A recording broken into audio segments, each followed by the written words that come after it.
ఏపీలో టీడీపీ జనసేన నాయకులకు రాజధాని కనబడట్లేదట. రాజధాని ఎక్కడా అంటున్నారు.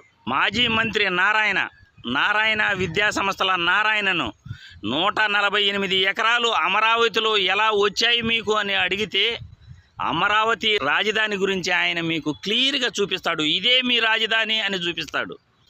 అమరావతిలో 33,000 ఎకరాలు రైతుల దగ్గర బలవంతంగా లాక్కుని అందులో 5-6 వేల ఎకరాలు టీడీపీ నాయకుల పేరుతో పెత్తందారుల పేరుతో మీరు కొనుగోలు చేసి రాజధాని ఎక్కడా అంటున్నారు. రాజధాని పేదల కోసమా, లేకపోతే పెత్తందారుల కోసమా, లేకపోతే టీడీపీ నాయకుల కోసమా అని ఈ వీడియో ద్వారా ప్రశ్నిస్తున్నాను.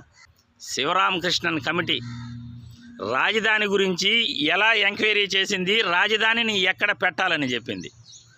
చంద్రబాబు నాయుడు అమరావతి రాజధానిని ఎందుకు సెలెక్ట్ చేసుకున్నాడు?